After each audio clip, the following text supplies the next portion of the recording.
Continuing on with problem 3 from the 2010 midterm, we're next asked what is the probability that 3 of 10 randomly selected students are women. So to refresh our memory, we're told that 55% of all students are women. Students are female, are women. So what does that mean? Well, we can imagine that this is a box. So where 1 is the woman, and that's 55%. And then you've got 0. I'll just make this part of the ticket. 0, and that's 45%. And so that 45% is. I guess we're making men 0. This seems to be some sort of sexism here, but that's okay. So we have 10 draws from the box, and we're asked what is the probability that the sum is equal to 3. That's all we're asking. So the probability that the sum equals 3.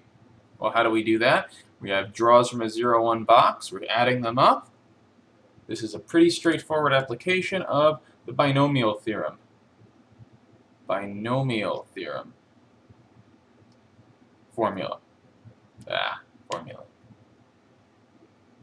Formula. So what is that? That says that this guy is equal to 10. Choose 3. Right? Because we're choosing 3 women out of 10. And the probability that each one is a woman is 0.55. So it's 0.55 cubed. And then the other 7 are not. So that's 0.45 to the 7th. Mark that out. 7, make that 7 better. It's about 0.75. 0.075. So about a 7.5% chance that exactly 3 of 10 randomly selected students are women. All right. Now they ask us, what is the probability that 2 randomly selected students do not drink alcohol? Well, we were told that a different percentage of men and women don't drink. So we have to consider 4 possibilities. Man, man, man, woman, woman, man, and woman, woman. But remember, these 2 are actually the same because it's just 1 man and 1 woman.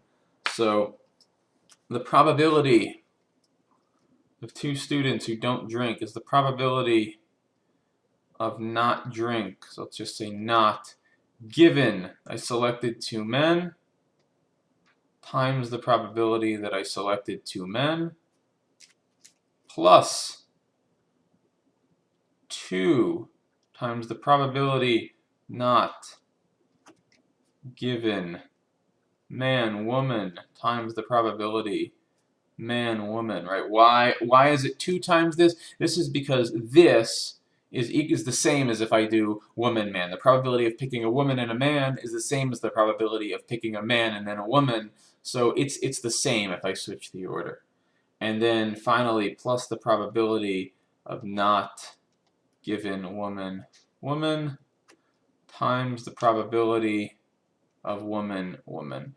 Remember, this is just our addition rule for probabilities. We can break them up because these are the only possibilities. So we can split up the probability as over these 3 possibilities. So now we know that the probability of picking 2 men is 0.55 squared. Sorry, 0.45 squared, and the probability of picking 2 women is 0.55 squared, and this is 0.45 times 0.55. And then we just have to compute the probability that these 2 people don't drink. So what do? We go up to here, we say the probability of a male student not drinking is 20%, and the probability is 40% when for a female student. So we go back down, and we can fill this in. So right, the probability that 2 male students don't drink is 0.2 times squared, right, because each of them has to not drink. The probability that a man and a woman don't drink is 0.2 times 0.4, right, because we have to, each of them has a different probability, and the probability that two women don't drink is 0.4 times 0.4.